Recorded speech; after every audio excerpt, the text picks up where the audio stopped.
Olá, igreja, queridos amigos que compartilham com a gente do podcast Identidade PIB, uma conversa que edifica. Hoje estamos aqui em mais uma edição, querendo abençoar o seu coração. E o Mota vai apresentar o nosso convidado de hoje. Então, e aí, gente, tudo bem?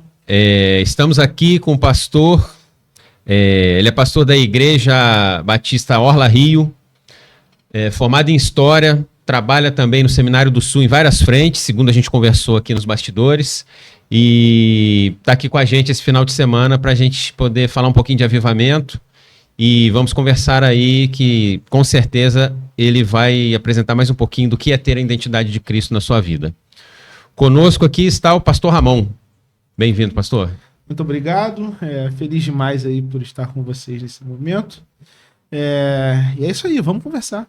Beleza. Vamos conversar.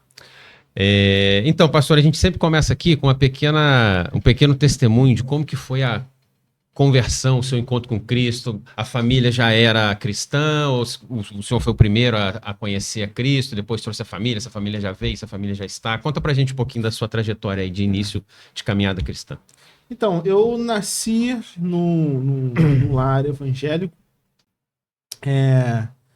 Os meus pais, eles se converteram na primeira igreja batista seropédica, igreja que o pastor Evandro também fez parte, foi seminarista lá, foi enviado para o ministério a partir de lá. Então, os meus pais, eles aceitaram Jesus lá naquela igreja. E aí, quando eu nasci, então, já nasci numa casa que era uma casa, assim, que já poderia dizer que era uma casa feliz, porque era a casa do Senhor, né? Então, eu fui criado, assim, dentro da igreja. Meu pai, quando era mais novo, trabalhava muito na área do louvor, minha mãe na área da gestão. Então, eu fui aquela criança que estava, assim, não só no domingo, mas também sábado, dias de semana, em ensaio. Minha mãe ia para reunião na igreja, eu tinha que ir para lá também. Então, eu nasci nesse ambiente. No dia do meu concílio, inclusive, pastor, na hora que a gente é questionado com relação à nossa experiência de conversão e chamado, eu lembro que um pastor disse o seguinte, fala aí sobre a sua experiência de conversão e chamado. Eu fiz uma brincadeira com ele, eu disse, olha, eu tô com 26 anos e eu posso dizer que eu certamente tenho 26 anos de batista e uns 12 anos de crente. Aí todo mundo assim ficou olhando, porque não necessariamente crescer dentro de uma igreja local implica em você ter sido uma nova criatura mediante o sacrifício de Jesus, né? São coisas diferentes. Uhum. Então eu nasci num lar evangélico, e minha família é uma família temente a Deus. A minha esposa, ela também teve oportunidade de nascer num lar evangélico, a família também é uma família muito atuante na igreja, e mais ou menos desse contexto, assim, que eu posso me colocar, né? Me converti na época que eu estava cursando o ensino médio, eu estudei no Instituto Federal do Rio de Janeiro, em Paracambi. E aí eu lembro que eu tinha um amigo meu, que ele sempre botava uma Bíblia dentro da mochila e ele ia para a igreja, para a escola, na verdade, com a Bíblia. E na hora dava um intervalo, ele simplesmente abria a Bíblia e ficava lendo. Não era sempre que fazia isso, né? Mas às vezes ele fazia isso. E às vezes eu ficava olhando para ele assim, eu falei, cara, ele tem vergonha, não? Entendeu? Assim, auge dos 15 anos de idade, né? Aquele negócio pagando mico aí, segurando a Bíblia. Eu falei, não, só segurando a Bíblia, mas começando a ler a Bíblia. E eu ficava olhando aquele garoto assim, aí eu comecei a me aproximar dele. E aí eu lembro que ao me aproximar dele, eu falei, cara, por que tu fica lendo a Bíblia na escola, cara? E tal, não sei o quê, aquele negócio todo. E aí ele falou, cara, os teus pais não são da igreja? São. Você não vai na igreja? Vou. Você acredita na palavra, em Deus? Eu falei, mais ou menos. E aí lembro que ele com muita paciência começou a conversar comigo, começou a me ensinar algumas coisas da Bíblia com a linguagem mais jovial. Eu não sei o que aconteceu, acho que aquilo de alguma maneira já foi o Deus utilizando a vida dele para preparar para um encontro genuíno meu com Cristo. Eu lembro que um certo dia eu estava na igreja Batista Coqueiral, uma igreja lá dentro do Seropédica, e aí o pastor pregou uma mensagem sobre a vida de Samuel, Você lembra o nome do pastor? pastor Adalberto. Alberto. O pastor Adalberto trouxe uma mensagem sobre a vida de Samuel, e aí eu lembro que em determinado momento da mensagem dele, ele falou algo que foi muito marcante. Ele falou: tem pessoas que, assim como Samuel, quando nasceram, foram levadas para o templo, foram educadas no templo, entenderam quais são as regras do templo, sabem dizer quais são as palavras para serem usadas dentro do templo, mas não conhecem a voz do dono do templo. E aí, porque quando Samuel vai ouvir a voz de Deus, ele não sabe discernir quem é que está falando, né? E aí eu me vi, cara, naquilo, e aí Deus falou comigo, e naquele dia eu tomei a decisão. Fui lá na frente, entregando minha vida para Jesus. Ninguém entendeu nada, mas eu tava entendendo muito Como bem. é que tá entregando a vida para Jesus? Você vive na igreja, né? Exatamente. A mãe da diretoria da igreja, pai também, professor de EBD, crescido na igreja, entendeu? Então, eu tive essa experiência, assim, que é certamente a experiência a mais importante, né, da vida. Entendi. E isso foi com quantos anos? Eu tinha ali uma volta de uns 15 anos. Foi 15, na mesma 16. época que começou com um amigo ali na escola. Isso. E a questão do chamado pastoral, como é que aconteceu? Foi assim, instantaneamente aceitei, já entendi, ou na caminhada fui Processo. conhecendo mais o processo e foi... Então, é justamente isso que eu ia falar. Não foi instantâneo, mas hoje eu consigo observar que foi um processo que se desencadeou. Porque eu lembro que aconteceu o seguinte: quando eu aceitei Jesus, eu cheguei na escola e eu falei: Yuri, entreguei minha vida para Jesus.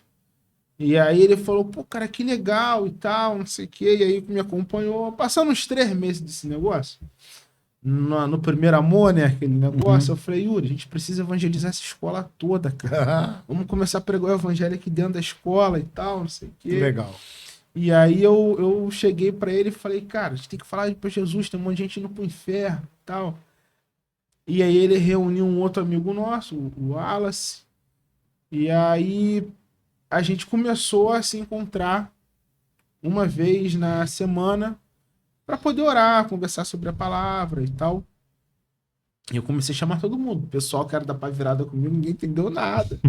Mas eu falei: não, vamos lá, porque Jesus fez algo na minha vida e pode fazer na tua também. E aí a gente começou primeiramente com 3, aí o grupo foi crescendo, até que em algum momento começou a ter assim, uma quantidade substancial de adolescentes se reunindo na escola para ouvir da palavra, para orar, ler Bíblia e tudo mais.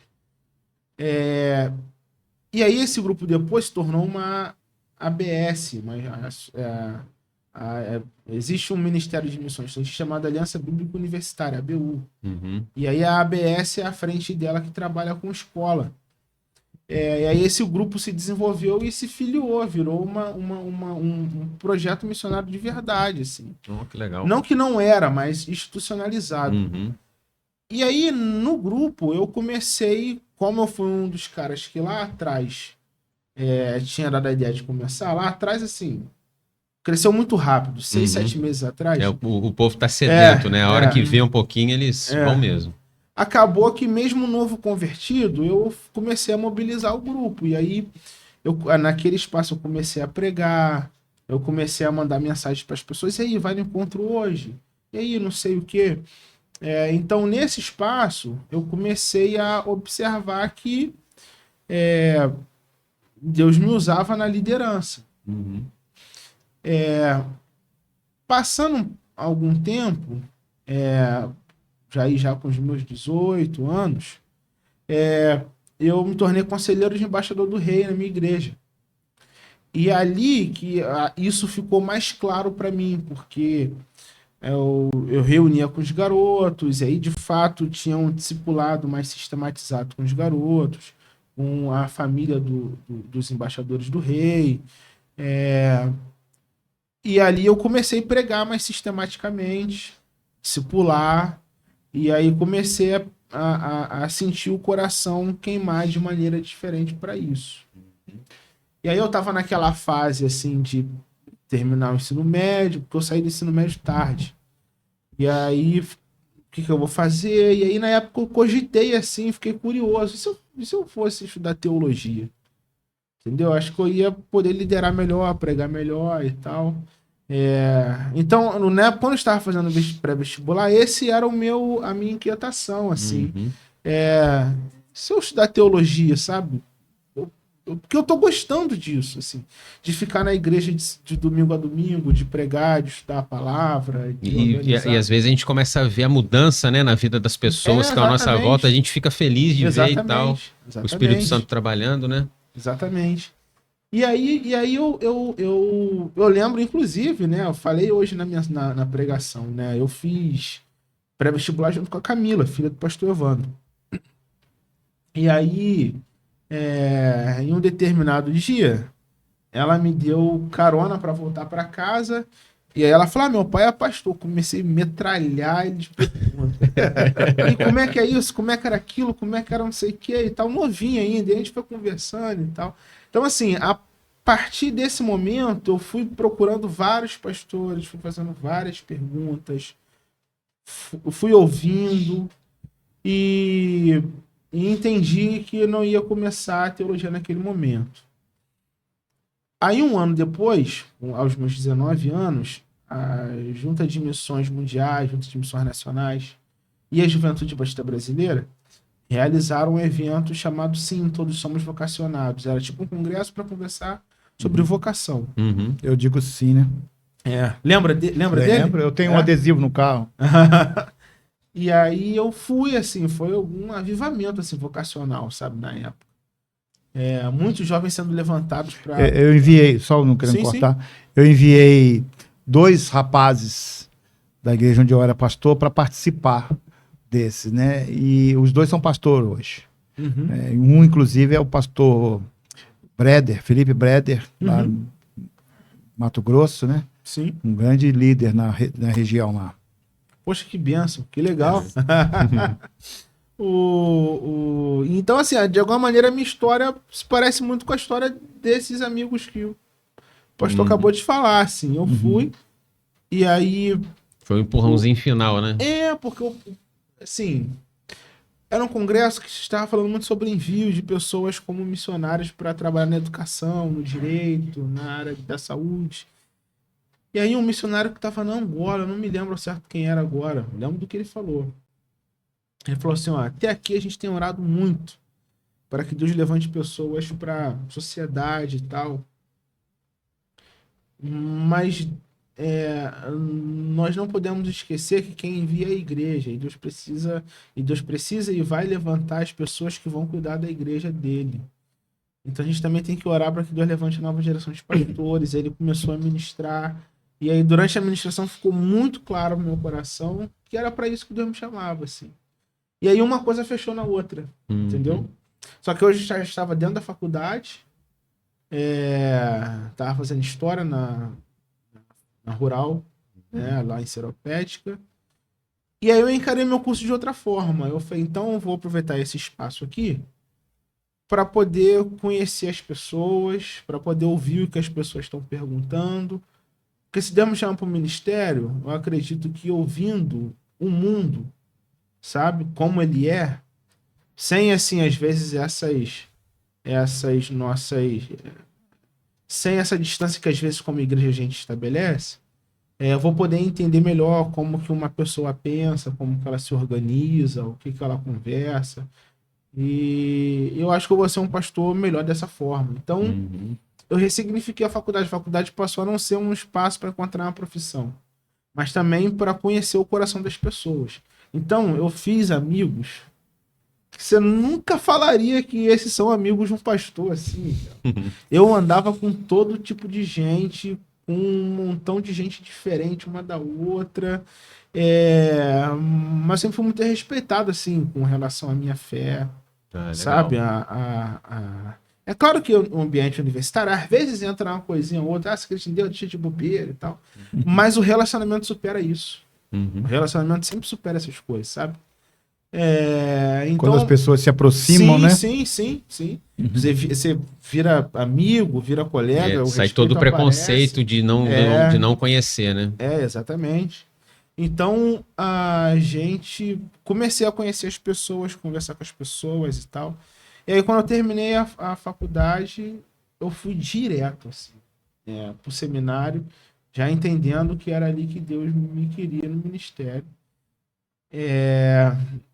E aí, no primeiro ano do seminário, eu fui servir na primeira igreja batista do Rio de Janeiro. Por lá eu fiquei durante 7 anos como seminarista e depois como pastor de jovens. Uhum. E hoje eu estou pastoreando a Igreja Batista Orla Rio, um trabalho de revitalização ali na Zona Sul, que é um lugar tão desafiador, sabe? E eu sei que Deus me chamou para o ministério porque constantemente ele me visita e traz, né, aquele sinalização daquela convicção que a gente teve um dia e continua tendo, né? Como é que é esse processo, assim, olha, a experiência sua, ser pastor de jovens numa igreja tão tradicional como a primeira do Rio, né? Uma Uhum. igreja centenária e tal, com um nome muito respeitado e uma juventude também que eu acho, assim, um grupo considerável de pessoas. Conta pra gente aí. Como é que foi o processo É. de você se tornar pastor de jovens? Então, o pastor de jovens lá era o Márcio Capelli, que era meu professor de filosofia no Seminário do Sul. E aí, aquele negócio, né? Você tá na aula, o professor pergunta, você responde e tal. E ele sabia que eu morava muito longe. E na época eu morava em Seropédica, que a igreja fica no centro do Rio. E na época eu estava na primeira igreja batista de Paracambi. E aí teve um dia que ele chegou e falou assim: Ramon, quero conversar contigo depois que a aula acabar. Para aqui para conversar comigo e tal. Eu falei, tá bom. Ele falou, você poderia ter uma reunião comigo? Aí falou o dia e o horário que eu não me lembro, mas era aquele horário comercial, assim. Terça-feira, 2 horas da tarde. Como era seminarista, né, eu tinha essa disponibilidade. E aí eu falei pra ele, não, vou na reunião. Só que eu tinha me esquecido que o meu pastor da primeira de Paracambi tinha marcado a reunião pro mesmo dia, pro mesmo horário. Nossa. Aí eu fiquei assim, qual que eu vou desmarcar? O certo era eu desmarcar a reunião da primeira do Rio e ir na reunião da minha igreja, né? Só que aí eu fiz aquilo que eu achei que eu não era o certo. Aí eu falei assim, pô, se for para Paracambi, vou ter que pegar um trem 2 horas para chegar e tal. Eu vou falar pro meu pastor que eu não vou não, vou na reunião com o meu professor. Aí eu falei, poxa, pastor, desculpa aí, me embolei nas agendas, que de fato tinha me embolado. Uhum. Mas marquei a outra reunião lá. Te peço desculpa, mas eu vou comparecer lá, tá? Fica mais perto pra mim e tal. Ele, não, tudo bem, o assunto é importante, mas tudo bem. Aí eu fui na primeira do Rio. No dia, teve um tiroteio danado lá. Tava tendo operação da polícia no Morro de São Carlos, Morro de São Carlos. A conversa que era pra durar meia hora, eu fiquei 4 horas preso dentro da igreja lá. Tiroteio danado, ninguém saía, ninguém entrava. Mas assim, o pastor falou o seguinte: ô Ramon, eu vou fazer parte do meu doutorado em Portugal. Ele era doutorando em teologia pela PUC, ia ficar um tempo lá com o Tolentino Mendonça, aquele cardeal português que foi até cotado para ser papa agora. Ia ficar um tempo lá estudando com ele. E aí ele falou o seguinte: preciso de alguém para me ajudar com adolescente. Você trabalha com adolescente, jovem na tua igreja. A questão é a seguinte: eu preciso de um seminarista na juventude, queria saber se poderia contar contigo. A igreja paga seu seminário, assume os custos e tal. E eu falei assim: olha, tem uma igreja, né? Eu não vou falar não, porque eu não sei se Deus tem alguma coisa a ver com isso, mas eu vou orar pelo menos. Ele falou, beleza. Aí eu saí da igreja, o tiroteio acabou. Aí cheguei no metrô. Aí sentei no metrô, orei. Deus, preciso de uma resposta. E eu sou ansioso, né? Eu falei, então, Deus, não demora muito para me Pode responder, só não. nesse trecho, quando eu chegar lá, já tá com a resposta. Vou te falar, foi a oração mais rápida É mesmo? que Deus É respondeu na minha vida.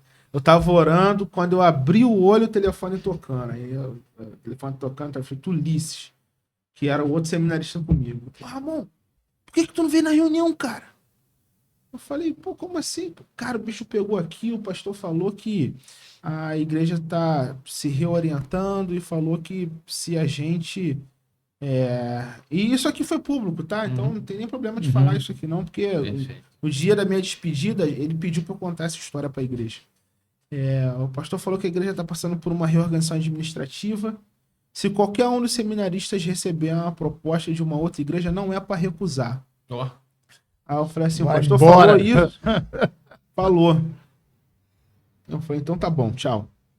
Aí liguei pro pastor. Falei, pastor Zélio, essa reunião aconteceu, isso aqui foi falado. Ele falou, foi, por quê? Eu falei, pô, pastor, porque eu nem sabia, mas a reunião lá na Primeira do Rio foi para me chamar para eu fazer parte da equipe lá da juventude.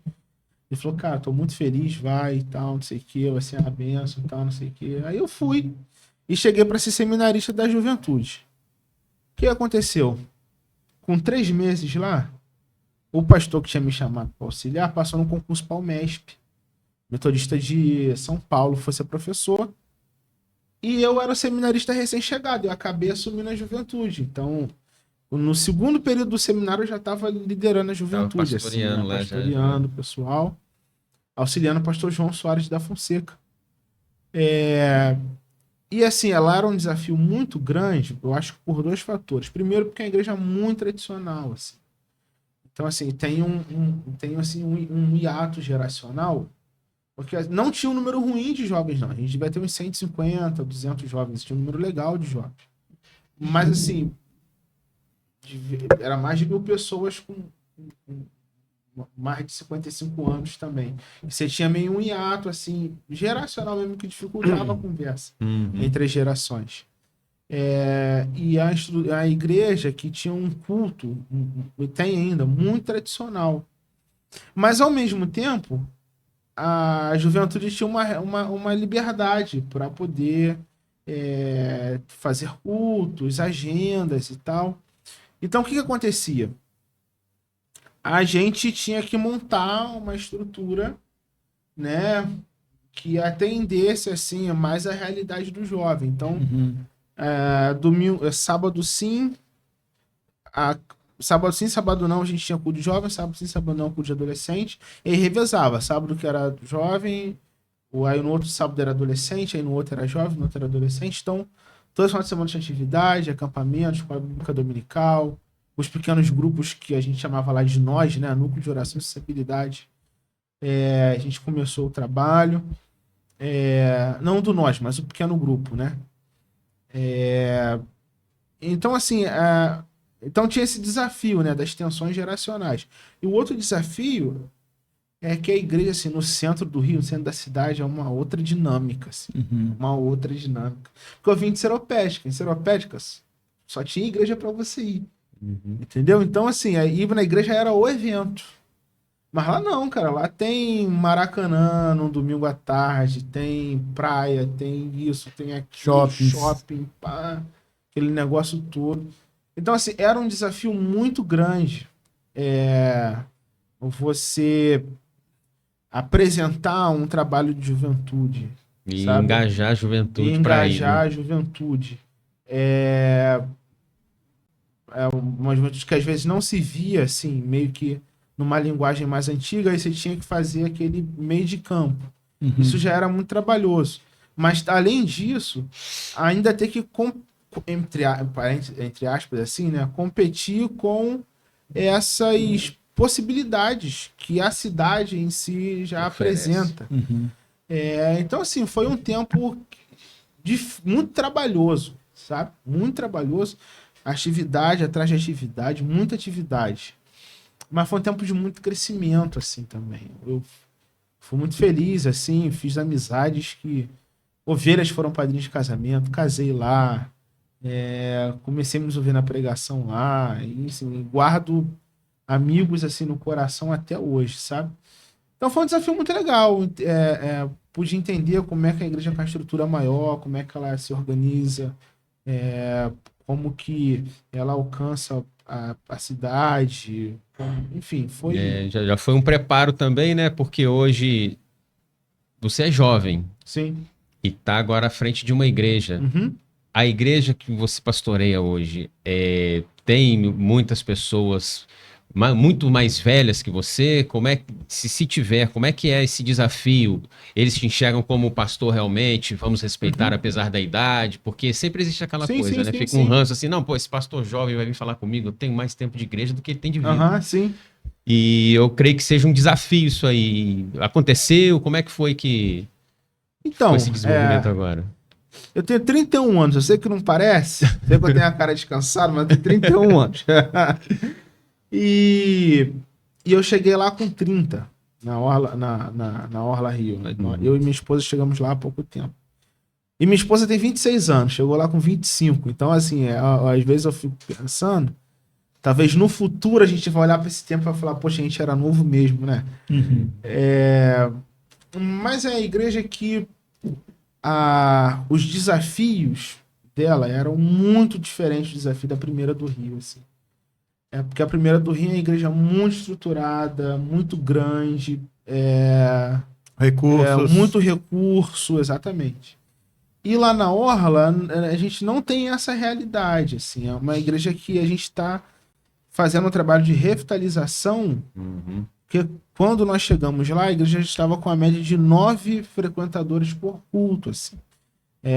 E a Zona Sul é um espaço que aquilo ali é um outro Rio de Janeiro dentro do Rio de Janeiro, né? Então, assim, por conta do poder aquisitivo e tal, as pessoas, em geral, não têm tão clara, assim, a necessidade do porquê participar de uma igreja. E isso não é tão claro na cabeça das Eu pessoas. posso sabe? pedir pro meu dinheiro e não pedir para Deus, né? A gente vê É isso. um negócio meio assim, praticamente sabe? isso aí. As pessoas têm um coração muito duro mesmo. Tem até uma história que contei para vocês antes da gente começar assim o podcast. Teve uma situação que nós estávamos saindo da igreja e teve um morador que infelizmente estava vivendo na rua com um cachorro. Passou uma moça assim, ele pediu dinheiro, ela não deu, falou que não ia dar, pediu a garrafinha de água que tava na mão dela. Ela falou que não ia dar. Aí ele falou assim: não, não é pra mim, não, é pro cachorro. Ela voltou, deu meia volta e deu a garrafa d'água. Poxa vida. Então, assim, a Zona Sul do Rio de Janeiro tem esses desafios, assim, sabe? Às vezes as pessoas tratam melhor o pet do que o ser humano. O ser humano. Isso, assim, eu lembro quando eu vi aquilo, foi um retrato, assim, do que é aquela região.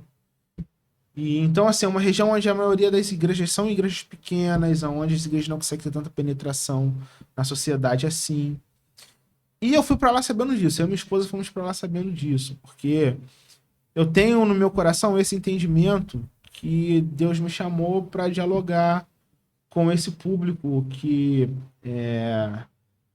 não vê o lugar e a sua devida importância para a igreja, esse público que acredita que é possível viver uma vida assumindo Deus como um ente inexistente.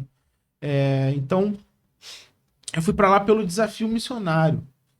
E aí eu e minha esposa chegamos lá e a gente pegou a igreja nessa condição. Assim. A igreja estava num quadro muito difícil. Mas ao mesmo tempo que era um quadro muito difícil, eu e a minha esposa, a gente olhava para a igreja e falava assim: não faz sentido para mim, sabe? A igreja tá nessa situação porque as pessoas são muito amáveis, são muito boas, sabe? Naquilo que fazem. Um clima da igreja, assim, muito bom, muito gostoso. Sabe? Todo mundo que vai lá fala isso. A igreja tem um clima muito gostoso, uma atmosfera muito gostosa. E não é porque é uma igreja pequena, porque eu já preguei em igreja que tinha 12 pessoas, que era um clima de velório, assim. Já. Então, clima muito bom. E a gente foi entender que, de alguma maneira, os remanescentes, os plantadores da igreja permaneceram. E a gente entendeu que a gente está tendo que fazer uma nova plantação, uma replantação de uma igreja. Quase uma tela em branco, né, para começar ali. Deus, o que que o senhor quer que faça? Pô, se fosse uma tela em branco, seria melhor. Seria melhor. Acho que essa é a grande questão, assim, o plantador de igreja é aquele que tem a tela em branco. E aí ele tem lá a esposa, geralmente, né? A esposa e mais um casal de assim, confiança e amizade e fidelidade, que ele começa um projeto. Agora, o revitalizador não, ele chega num lugar que já tem a história, que precisa respeitar, que precisa ouvir. Então, geralmente, esse processo é um pouco mais lento. Então, esse é o desafio que a gente está enfrentando lá, revitalizar uma igreja que estava fechando, praticamente, e reestruturar. Hoje está legal, assim, está com a frequência, já aumentou, a frequência põe 50 pessoas por culto. Legal. A gente vai fazer o primeiro batismo, vamos fazer ali na Praia do Flamengo. Legal. Deus ficou tão feliz aí com o casal que vai se batizar, que saiu uma pesquisa agora que em 40 anos a Praia do Flamengo está mais limpa que a Praia do Leblon. Olha que... Justamente no mês que a gente precisa fazer o batismo. Que beleza. Então a gente vai batizar ali na praia. A gente começou com um PGM protótipo, agora já temos 2 PGMs, tem não crente indo nos PGMs, então a gente tem todas essas limitações, sabe? Financeira, de espaço. Tava falando um pouco que a nossa igreja ela só tem culto domingo de manhã. Lá o seu espaço é alugado. É alugado. A gente divide com uma Assembleia de Deus. Que estranho e tal, parece Estados Unidos e Europa esse negócio. A gente tem a igreja, o espaço, ele é um espaço montado de uma forma que com um banner e tal, você consegue trocar a igreja. Então as cadeiras, a configuração do palco não muda, nunca. Mas tem espaço que a gente bota o banner da Orla e tal, e tem outro espaço que o pessoal bota de as liberações. Quando é culto da Orla, a gente bota a igreja Orla Rio. Quando é culto da Assembleia, bota a igreja Assembleia. Então, assim, eles se reúnem domingo à noite, a gente se reúne domingo de manhã e a gente tem a convivência excelente. Excelente. O Espírito Santo Entendeu? tá ali, né? Então tá tranquilo, dá para ir. Tem um entendimento tanto do pastor batista quanto do pastor da Assembleia. Sim. É claro que lá é um lugar provisório, né? O meu sonho como pastor da igreja é conseguir adquirir uma sede para ela. E se for da vontade de Deus, nada vai nos parar. Assim. Hoje, pensando economicamente, qual o valor para se investir para uma sede de uma igreja assim? Lá na Orla? Isso. Tem uma igreja próxima à nossa, que esses dias eu fui conversar com o pastor lá, e ele me mostrou alguns lugares, assim, um espaço para 150 pessoas, assim, vai sair em torno de uns 25 mil. Tem um sacolão na rua da igreja que fechou. Aluguel, Que se for compra, aí essa conversa ela vai para outras dimensões. Tem um sacolão na rua da igreja que fechou. E eu liguei para perguntar o valor, né? E não tem nem escada para subir, é logo na rua, assim. Seria um lugar, assim, lindo para ter a igreja, sabe? Mas o aluguel tava 45 mil. Então, meu Deus. Ainda não é o momento. Tem que vender muita fruta, né? Muita hortaliça para pagar um aluguel desse, né? Porque lá na Zona Sul a gente tem esse desafio que não tem como construir coisa, não tem terreno baldio para você comprar e construir. Assim, terreno que muita casa tombada, as poucas casas que tem são patrimônios tombados. Então é um bairro, não é igual o bairro Recreio, que ainda tem terreno para comprar, construir e tal. É um bairro muito velho, antigo, e que não tem muito para onde crescer, assim. Ou você foi agraciado de ter a igreja, que o terreno foi comprado há 100 anos atrás. Tem amigos meus pastores, se eles me ouvirem falando, eles sabem que eu estou falando com eles, sabe? Os pastores das PIBs lá dos bairros que o patrimônio foi comprado por americanos há 100 anos atrás, e o patrimônio ficou, ou você aluga, entendeu? E a maioria das igrejas lá tem alugado, assim, o espaço. Entendi. Como funciona pregação, ministração do evangelho numa igreja, num centro urbano como o Rio de Janeiro? Essa é uma pergunta muito boa. Uma das primeiras cobranças que a gente tem é de fazer um culto muito objetivo. Porque assim, mesmo no domingo, as pessoas têm uma agenda muito, muito, muito cheia. Porque assim, o domingo é o dia de passar com a família. Então é o dia de passar com a família mesmo. Eu não quero disputar o dia de passar com a família na igreja. Isso acontece mesmo, assim. E eu tenho que respeitar porque faz parte do tipo de campo missionário que eu tô entrando.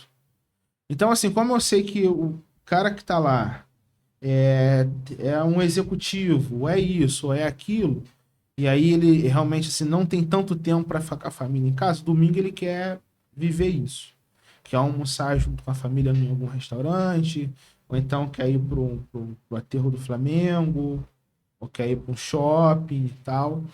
Então, uma das primeiras coisas que a gente entendeu é que a gente tem que ter um culto muito objetivo. Isso não significa fazer um culto de qualquer jeito. Eu acho que até pelo contrário, dá mais trabalho, né? Porque assim, você precisa pensar mais na leitura em comum, na leitura comunitária que você vai fazer, nas músicas que você vai colocar, nas suas falas entre um momento e o outro, entendeu? Então a gente tem um culto que ele nunca passa de 1h30. E não passa mesmo, sabe? Então é um culto assim. Por conta disso, o tempo de mensagem também é um tempo que a gente tem que equalizar. Geralmente eu prego algo em torno de meia hora, 40 minutos. Que também é difícil, assim, acho que eu não sei como é que é o pastor Evandro nesse sentido. Mas se eu não preparar tão bem um sermão, a minha tendência é falar mais. Sabe? Tem amigo que quando teve uma semana muito agitada, um filho ficou doente, sabe aquela semana caótica, que você vai pregar assim pela fé? Tem amigo que a tendência é falar menos. Eu sou muito prolixo. Tanto é que você já viram a quantidade de tempo que eu tô falando aqui, né? Não, então, é pra assim, isso mesmo. Fala com a gente. Então, assim, a minha tendência é pregar por mais tempo. Então, para pregar menos tempo, preciso estudar mais. Para entender o que sai, o que fica, o que é essencial, o que... Então, assim, é o tempo. Segundo, o vocabulário. Alguns termos a gente precisa tomar cuidado lá por conta dos visitantes, das pessoas que estão lá. Por exemplo, eu contei esse testemunho da questão da água, do cachorro e tal, uma vez pregando na minha igreja. E aí eu dei um mole. Eu chamei esse rapaz que estava em situação de rua, falei, porque eu vi uma cena com um mendigo que estava aqui no nosso bairro. E assim, não deu nem tempo de eu sair do púlpito e ir para a porta da igreja. Antes de eu chegar lá, já tinha uns 3 já falando na minha cabeça, não pode usar esse termo, isso e aquilo, ninguém tá lá porque quer, ninguém tá lá e tal, não sei o que. Eu falei, beleza, ok. Bom. Em uma outra situação também, eu fazendo menção a uma outra religião também, eu tomei cuidado para usar um nome mais técnico para essa religião, e aí os irmãos da igreja vieram elogiar depois e tal, porque é um bairro, assim, que é muito culturalmente muito efervescente, sabe? Eu ia dar um exemplo, mas aí envolve o nome de político, eu não vou falar o nome do político. Mas, por exemplo, isso acontece muitas vezes, sabe? Você sai da igreja no domingo de manhã, aí tem um político que debate, sabe, assim, no jornal da noite, sabe? Para presidência ou outras coisas no bairro da igreja. Por exemplo, mês passado, tá saindo da igreja e tava o Gregório do Vier, do Porta dos Fundos, passando com a bicicletinha e as filhas, assim. Então, é um bairro que tem muita efervescência cultural, o bairro respira isso, entendeu? Então não adianta, assim, as pessoas que são raízes do bairro mesmo, elas estão acostumadas, assim, com essa série de questões que eu não é natural de mim, entendeu? Eu estou tendo que aprender porque é um novo bairro que eu estou entrando, e aí eu não posso falar assim, não, isso aqui é mimimi, isso aqui é bobeira, e empurrar coisas de goela abaixo, não. É um campo missionário. Tem que Se entender eu a fosse cultura. se eu fosse missionário na China, eu não ia ter que aprender a falar mandarim. Uhum. Se fosse missionário em Senegal, eu ia ter que aprender o francês. Eu fico também tenho que pensando aprender o nessa vida de vocabulário lá. missionário. Acho que se um dia eu tiver um chamado missionário, eu quero ir para um lugar que tenha comida boa, pelo menos. Porque É a pessoa ir pra difícil, China tá? comer ninho de passarinho. É difícil, não é fácil não. Não, pois A é, comida brasileira é a melhor comida do mundo. com Eu tô certeza. falando sério. Eu contei aqui na pregação, né? Eu estava na Inglaterra no passado para um evento lá de professores de História dos Batistas. Eu fui lá pelo Seminário do Sul. E a comida lá é horrorosa. Horrorosa. Eu fui todos os dias, eu cacei um restaurante brasileiro para ir, porque de manhã, café da manhã, linguiça, feijão e feijão doce, feijão adocicado, entendeu? Um pão esquisito. Estados Unidos também, café da manhã, os caras tomando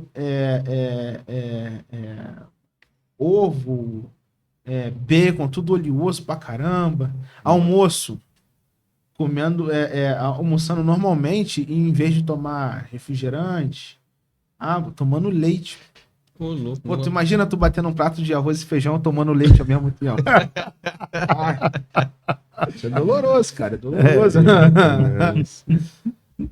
Mas legal, mas conta aqui, vamos mudar só um pouquinho aqui, Claro. sair um pouquinho do pastorado, vamos falar um pouquinho de família. Sim, Já tem filhos? ainda não temos. Casado há quanto tempo? Nós somos casados, vamos Se fazer 2 conheceram na anos de igreja casado. mesmo? Ah, em lua de mel ainda, né? Estamos de lua de mel ainda. Eita. Então, nós nos conhecemos na igreja, mas não na minha igreja. Uhum. Eu sou muito amigo do pastor que era pastor de jovens na Igreja Batista do Meia. E assim, o pastor de jovem do Meia, da Itacuruçá, da PIB do Rio e das igrejas ali da região, a gente sempre um pregava no culto jovem do outro, no congresso do outro, tinha aquele negócio. E aí, certo dia, eu fui pregar no Meia.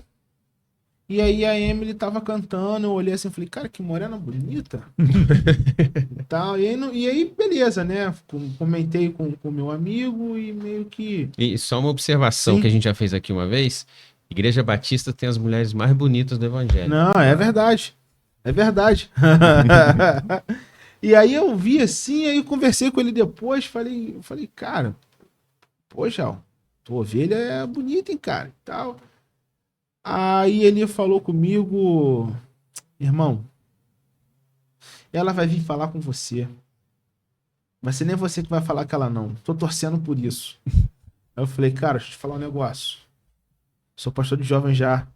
Tu me respeita, hein? Tu não vai falar nada não, hein, cara. Fica na tua aí. E Batista ainda, não vem profetizar não, né? E aí eu falei, eu também não sou nem pentecostal pra acreditar nessas coisas. Eu falei, irmão, eu só escuto o que eu tô falando. Eu falei, escuto não. Não se mete no negócio, não. Aí, certo dia, eu tô na minha igreja, fazendo um atendimento pastoral, e meu celular tá assim, e tá ele me ligando, né? Aparece ele chamando, eu recuso a ligação, aparece ele chamando, eu recuso a ligação, liga de novo, recusa a ligação. Falei, pô, alguém morreu, né? Aí cheguei pra pessoa, então, irmão, vamos orar? Tal, aí eu orei com a pessoa ali, tchau, Deus te abençoe. Aí atendi, falei, cara, tá me ligando aqui, eu tô na igreja. Falou, irmão, eu falei pra você que eu não ia precisar entrar em contato, não ia precisar falar nada. Ela me ligou aqui, perguntou e tal, não sei o quê. Eu falei, o quê? Aí eu falei, você falou o quê? Eu falei que você também queria saber aí dela. A gente começou a conversar e aí em 1 ano e meio nós namoramos, noivamos, casamos. E agora em novembro vamos fazer 2 anos de casado. Então eu fui ordenado primeiro do que eu casei, né? Uhum. Mas aí tem sido uma bênção na minha vida, na nossa igreja, servindo na área do Ministério de Louvor, na recepção da igreja. E eu digo sem nenhuma demagogia, e quem da minha igreja assistir esse programa sabe que eu tô falando a verdade, sabe? Acho que sem a Emily, meu ministério certamente não seria assim, sabe? Então ela tem me abençoado muito, muito mesmo. Que bom, legal. Pastor? Diz aí a importância das raízes para um pastor que sai da sua localidade e vai enfrentar novos desafios. Pergunta muito boa, hein? Hoje eu tô Essa animado. pergunta, aquele Poxa, tipo só as de perguntas do pergunta que pastor que faz estão a gente recebendo pensar. elogio, hein? Não. Mas ele me pegou desprevenido agora. Eu acho que a importância das raízes, eu acho que entra um pouco naquilo que eu tava te falando, assim. Você ter raízes significa que você tem identidade. Que você vem de um lugar, que você cresceu em um determinado lugar, que você tem uma determinada construção. Eu tô falando raízes no sentido mais social, depois eu Sim. falo de raízes bíblicas, assim. Quando você vai para um novo lugar, eu acho que ter a consciência de que você tem as suas também te faz entender que o outro tem a dele. Então você precisa entender o contexto do outro para você se inclinar na direção dele para fazer parte do mundo dele. Mas também aí eu entro no sentido mais teológico da coisa, né? É necessário a gente construir raízes teológicas, sabe, no nosso coração, que nasce a partir da leitura da palavra, da devoção, porque no contato com o outro, sempre em alguma coisa vai existir para você negociar algo de valor bíblico. E que a gente precisa estar bem fincado na palavra para jamais negociar isso. O Tim Keller tem um livro chamado Igreja Centrada, muito bom, em que ele discute os perigos de uma contextualização mal feita, que ele fala que geralmente as igrejas vão incorrer em 2 grandes erros. O primeiro, a subcontextualização. Quando uma igreja chega com aquele jeitão nosso batista, né, de ser assim, e vai lá para a Zona Sul, entendeu? Querendo pregar de terno e gravata, cantar hino do cantor só hino do cantor cristão, sem palma, com culto de 3 horas da tarde. Fica complicado, sabe, se comunicar com as pessoas. Em contrapartida, também existe um outro grande risco. É você hipercontextualizar, sabe? É você querer abraçar a cultura de tal forma que você vai ter que sacrificar convicções Esquece bíblicas, até do evangelho, sabe? né? Exatamente. Exatamente, assim, na inclinação por querer dar conta de um mundo em transformação, você começa a falar coisas como... não vou entrar em polêmica, mas assim, você começa a falar coisas como a Bíblia não necessariamente é a palavra de Deus, ou a Bíblia já não responde mais questões do nosso tempo hoje, precisamos recorrer a fatores extra-bíblicos, né? E coisas desse tipo. Isso aí são casos de hipercontextualização que a gente precisa tomar muito cuidado. Então, acho que quando você fala a palavra raiz, eu penso nesses 2 sentidos. Raízes que a gente constrói no mundo que a gente nasce, cresce e vive.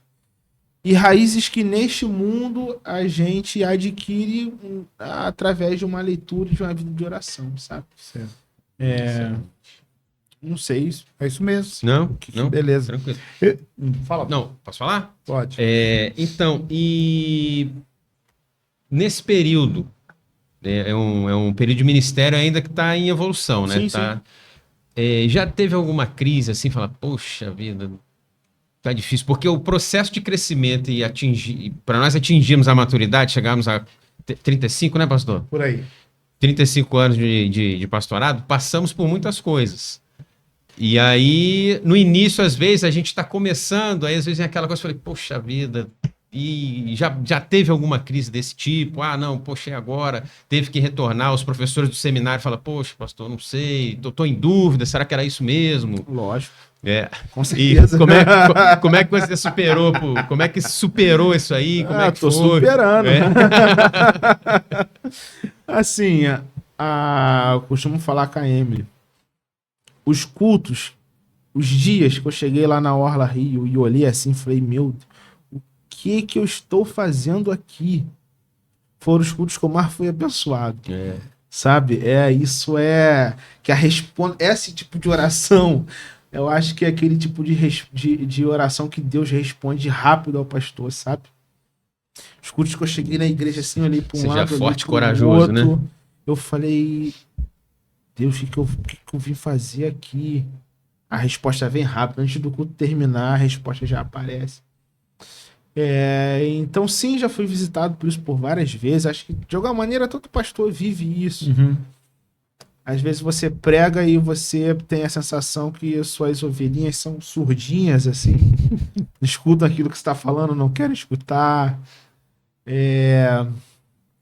Às vezes você... Eu acho que uma das coisas que torna a vocação pastoral algo muito solitário é porque você tem uma visão e está vendo coisa que a sua comunidade não necessariamente está vendo. Aí você precisa lidar aquilo com muito tempo sozinho, né? Aquilo tá ruminando dentro de você tá ruminando aquilo tá dando densidade dentro de você. Você tá tentando fazer as pessoas verem o que você tá vendo, mas as pessoas não necessariamente estão vendo isso. Sabe? Então você lida com aquilo e assim, é um grande desafio, por exemplo, lá na igreja, acho que o grande desafio que eu encontrei, que eu ainda estou lidando com isso, é a ele está relacionado com o que significa de fato ser um membro de uma igreja. Que assim, cheguei na igreja, existem frequentadores que frequentam a igreja há 4 anos e não querem ser membros de carta, papel passado. Não se decidiram ainda. Em compensação, você tem membros no papel que não vão na igreja há mais de um ano. E aí você fala pro que não vem que ele tem que vir porque é membro da igreja. Ele não gosta, você fala porque tá vindo há 4 anos que ele tem que se oficializar. Ele também não gosta. Aí eu quero agora fazer uma pergunta, pastor Evandro. O que você tem a dizer sobre isso? Já enfrentou isso no teu ministério? Já lidou com isso alguma vez? Esse é um desafio que Isso não é privilégio só da sua igreja, não. Aqui também tem disso, né? Aqui também tem. É o tempo que a gente vive hoje. Né? Antes era uma coisa assim, quase que automática. A pessoa se converte, aí é levada logo ao batismo, se torna membro da igreja. Hoje as pessoas vão frequentando, acham que já está ok, está tudo bem e tal. Esse compromisso é mais difícil, é mais comprometedor. Sim. Deixa eu te fazer uma pergunta aqui. O que levou você a deixar uma igreja estruturada, com recursos, potencial assim, denominacional para você, como pastor, como um líder no futuro, 150 jovens, a ir para uma igreja com 9 frequentadores? Tenta explicar para nós. Não tem como eu explicar sem falar isso. A consciência de que Deus não me queria mais nessa igreja e Deus me queria nessa outra igreja.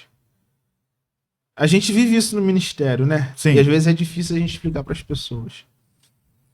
Mas eu lembro que no meu último ano no ministério na primeira igreja, apesar de admirar muito as pessoas, administrar as atividades, eu já tinha muita convicção de que aquele ciclo estava fechando, ou já tinha fechado e eu não tinha percebido. Porque isso também acontece. Entendeu? Então eu já tinha muita convicção com relação a isso. E eu entendi que quando Deus nos chama, ele paga a conta. Mas quando ele nos chama, existe experiências que a gente vai e Deus não está chamando. E aí ele não tem a obrigação de pagar a conta. Não financeira, né? Mas... Então, assim, eu não queria estar num ministério que eu sabia que Deus não me queria lá. E ficou muito claro para mim, para minha esposa, para minha família, que o tempo tinha acabado, sabe? E eu entendi que eu fui um pastor para aquele ministério importante para essa contenção de crises. Porque quando eu chego na igreja, 3 meses depois o pastor de jovem sai. Aí para o ministério não se desarrumar, desestruturar, chama um seminarista. Aí, fica 1 ano, vem a pandemia. E aí, assim, as pessoas talvez podem até pensar, não, mas estava tudo online, então foi o tempo mais fácil. Foi o tempo Não, mais não difícil mesmo. como pastor. Mais difícil de todos foi o tempo da pandemia. Ah, mas não tinha live todo dia e tal, mas, pô, ninguém sabe como é que tava o nosso coração e as ligações que a gente fazia, Uhum. entendeu? As noites em claro, a choro em pranto com as pessoas que perderam pessoas amadas. Então, assim, foi o período mais difícil. E aí, quem tem que, de alguma maneira, fazer com que o ministério também não venha ruir o seminarista. Aí terminou a pandemia, o seminarista vira pastor. Ele precisa repensar o design do ministério. Aí, quando o negócio tá andando, o pastor da igreja se aposenta. E aí vem um pastor novo. Então, muitas mudanças em um período de tempo. E aí, quando o negócio assim. Quando as transições se assentaram, eu entendi no meu coração, do coração da minha esposa, ó, é tempo de sair. E a gente tomou a decisão pela saída no dia. Eu não vou lembrar o dia exato, mas tomamos a decisão pela saída em outubro, setembro. Em setembro do ano passado, comunicamos ao pastor da igreja que a gente entendia que Deus chamava a gente para outra coisa. Eu já sabia que Deus estava ministrando no meu coração sobre ser pastor de uma igreja. E aí eu fui convidado para pregar em uma outra igreja. Sabe quando o negócio não você fica claro para você, para a igreja que não é ali. Uhum. E depois fui chamado para pregar na orla. E aí, quando eu cheguei na orla, veja bem, quando eu cheguei na orla, a primeira vez que eu fui falar lá, conversei com o pessoal da orla, uma vice-presidente da igreja chegou para mim e falou: pastor, a gente está te chamando aqui porque o senhor é jovem. O senhor está com 30 anos. Pastor, não dá para a gente ganhar esse bairro aqui construindo uma igreja como a gente construiu na década de 60. Então a gente tá chamando você porque a gente acredita na juventude. A gente quer um pastor mais jovem porque a Fôlego gente novo, né? sabe que talvez são vocês que vão conseguir ler essa realidade aqui muito melhor que a gente. E aí eu olhei aquilo assim e eu falei, qual é o projeto que vocês têm para a igreja? Eu falei, pastor, nós somos o grupo remanescente, a gente quer evangelizar o bairro do Flamengo. Como que a gente vai chegar lá? Isso aqui é você que vai falar. Uhum. Entendeu? Mas a gente quer chegar lá. E aí eu olhei aquilo, a Emily olhou pra mim, eu olhei pra ela, e aí Deus começou a ministrar o coração, fui gostando das pessoas, as pessoas foram gostando de mim. Até que as conversas foram amadurecendo. E aí quando chegou em dezembro, comecinho de dezembro, já tinha avisado que ia sair da primeira do Rio. E só falava de Orla Rio com a Emily. Emily, porque lá na Orla isso aqui, pô, porque eu vi isso aqui, ó, veio essa referência. Ela falou assim, você já é o pastor dessa igreja já, né? Aí eu parei assim. Aí falei, eu acho que eu já dei o sim pra igreja dentro do meu coração. Uhum. Eu falei, como é que você tá com relação com isso? Ela também, quero viver esse desafio. E nós fomos pra lá, e assim... sabe aquele ministério que vai fazendo o pastor se converter todo domingo, assim, no sentido de que Realiza, né? vem aquela chama da vocação sendo reacesa. Cara, muito bom. A gente vai fazer o batismo agora. Um rapaz chamado Robson. E sua esposa também é Diandra. A Diandra, ela frequentou uma igreja quando era muito novinha. E aí casou com o Robson. Robson não era crente. E aí se mudaram pro Flamengo. E aí ele tava procurando igrejas evangélica, católica, tivesse e tal. para conhecer pessoas. E aí viu a nossa igreja no Instagram. Aí foram no primeiro culto, gostaram, retornaram. E aí a gente tinha uma célula protótipo ainda, não estava recebendo visitante. Eu falei, cara, onde é que eu vou colocar esse cara? Esse cara tá visitando, não posso deixar ele solto. Tem que fazer alguma coisa. E eu falei, Robson, você aceita tomar um café comigo toda terça-feira, horário tal, pra gente conversar sobre a vida, sobre o evangelho e tal? Ele falou que topava. Como lá é só uma sala, não tem um gabinete, comecei a me encontrar com ele em uma cafeteria que tem lá no Flamengo. A gente sentava ali, conversava sobre a vida, sobre a família, sobre a fé e tal. E toda semana, em um desses encontros, ele entendeu que Jesus Cristo de fato era seu Senhor e Salvador, tomou a decisão pelo batismo e agora nós vamos batizá-lo, assim. E aí, semana passada, na minha célula lá, tinha um candomblessista, tinha uma pessoa que já tinha muito tempo que estava afastada da igreja, entendeu? E essas pessoas estavam na sala da minha casa ouvindo sobre o evangelho. Oxe. Isso é fantástico. Na célula do Flamengo, tinha 3 pessoas que não eram crentes na célula do Flamengo, sentada na sala de uma pessoa da nossa igreja ouvindo o evangelho. É o reino de Deus, sabe? Em movimento. Então, pastor, a gente de fato não tem um templo, a gente não tem os melhores instrumentos, a gente não tem os melhores computadores, cadeiras. Mas uma coisa eu tenho visto lá, todos os dias. O reino de Deus está acontecendo e Deus está sustentando aquela missão. Porque ao olhar humano, aquilo já era para ter acabado em muito tempo. Eu falei pro vice-presidente da igreja, eu falei pro segundo vice-presidente da igreja, primeiro vice, segundo, falei pro segundo vice da igreja, falei, olha, se essa igreja fosse um bar, e se esse bar fosse meu, eu tinha mandado fechar. Tinha mandado fechar, porque o que sai não é o que entra. Mas a gente tem vivido por milagres. Teve 3 meses nesse ano que a conta não fechou. A gente gastou mais do que saiu. Primeiro faltou uns 3 mil para fechar a conta, segundo uns 4, terceiro 2. Agora. Primeiro mês chegou uma oferta de 43 mil reais, segundo mês uma oferta de 28 mil reais, terceiro mês uma oferta de 26 mil reais. Isso é Deus, pô. Tô vendo isso. Então o que faltava foi completado. Não o que faltava, além de 10 vezes mais do que precisava, né? Isso é Deus, sabe? Então, o que me levou na época foi essa consciência.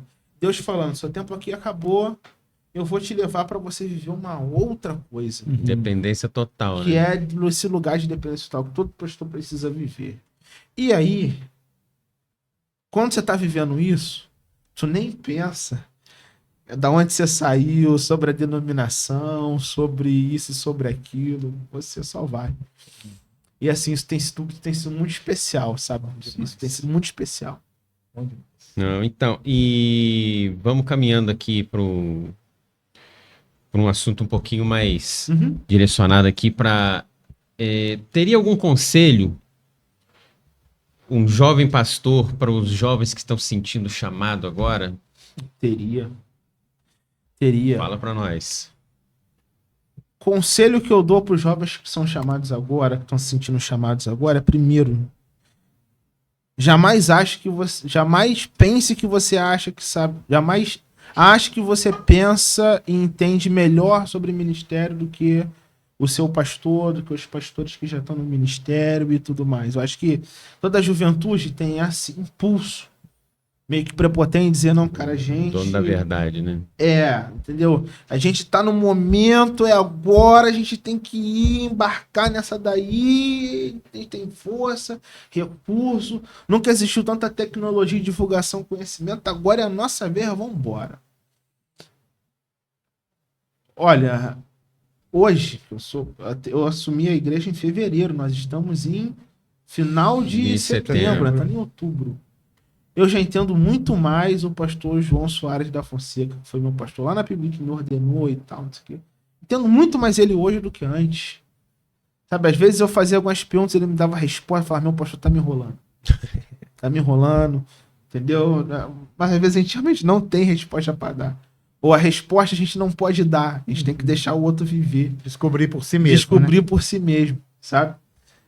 Então, primeira coisa que eu falaria é isso. Segunda coisa, assim como jamais acho que assim, esse jovem pastor, jovem seminarista, sabe demais, sempre tenha os ouvidos atentos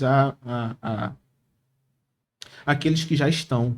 Então procura, pergunta, conversa com a família, conversa com os filhos, conversa com a esposa, sabe? Porque às vezes a gente foca só na figura do pastor mais experiente, mas a gente não escuta o que é ser filho de pastor, o que é ser esposa de pastor. E isso vai moldando o nosso olhar e as nossas falas para para quando a gente for construir aquilo também, sabe? Isso vai parecer redundante, porque eu acho que eu nem precisava falar sobre isso. Uhum. Mas assim, não abandone as escrituras e a sua leitura devocional. Isso parece óbvio, porque se alguém está começando a almejar o ministério, segundo Paulo, boa coisa faz, porém, parte do pressuposto que se ela chegou nesse lugar é porque ela tem tido intimidade com Deus, lido a Bíblia, e a Bíblia tem criado raízes dentro do seu próprio coração. Mas, às vezes, a gente pode incorrer no erro de ler a Bíblia para pregar. E isso é perigoso demais, entendeu? Você faz sua devocional já pensando como que você vai construir uma pregação, né? E não assim, Deus, fala comigo, o que o senhor quer falar comigo. Exatamente. A verdade é que, diante de Deus, quem vai se relacionar com ele não é nosso título, né? É a pessoa. É a pessoa. Então, a pessoa precisa Sim. dessa comunhão, dessa intimidade com ele, Sim. Até para poder chegar até diante de outras pessoas. Sim, exatamente. Exatamente. Então, essa seria a segunda coisa que eu falaria. E a terceira, a quarta coisa no caso, né? Cuide da tua família. Cuide da família, não só da esposa, dos filhos, mas também dos pais. Porque às vezes, assim, quando a gente está descobrindo o nosso chamado, a gente descobre o chamado. Eu acho, não sei se o pastor Evandro concorda, mas eu acho que o chamado pastoral é um chamado que você descobre que Deus chamou no meio do furacão da igreja. E quando você está nesse lugar, você está tão enfurnado na igreja que às vezes você não cuida da agenda, você não visita seus pais, você não vê seus pais envelhecerem direito, se você já é filho, seu filho cresce e você não consegue ver o filho crescendo. Ah, mas eu moro longe de pai, mas deixa eu fazer uma ligação. Entendeu? Eu tenho feito esse exercício agora. De ligar mais assim pra minha mãe. Às vezes eu ligo, ela, o que foi? Não, nada não e tal. Pô, tá com tempo então, hein? Ela não sabe de nada, né? Mas não tem como mesmo, né? Assim, Então, então, assim, esses seriam, assim, os conselhos que eu daria. Ok. Excelente. Isso aí, né? Isso aí. Podemos, então, encerrar aqui. Agradecido, pastor Ramon, pela presença conosco. Obrigado também à sua esposa por ter cedido ele para estar com a gente aqui. Obrigado, Rafael. Obrigado à equipe toda que está com a gente aqui. E você que está em casa. Um grande abraço nosso aqui. PIB Identidade. E não se esqueçam, curte, compartilha, comenta. E tem acontecido, sabe, pastor, uma coisa muito... Eu acho que é contra os propósitos de Deus para a nossa vida. A gente está tendo mais de 100 visualizações, mas só tem um pouco mais de 80 seguidores. Então, se inscreve no canal, gente. Se inscreve, curte pro YouTube entender que é relevante o que a gente está conversando aqui e começar a divulgar para a gente também. Beleza? Me inscrevendo exatamente agora. Opa. Que terminou, vou me inscrever. Isso aí, por favor, pastor. Porque quanto mais visualizações e inscrições, a plataforma vai entender que outras pessoas podem se interessar por isso também. E aí a gente chega com essas palavras abençoadas a muitos corações. Grande abraço. Um Fique com Deus. abraço. Até a próxima.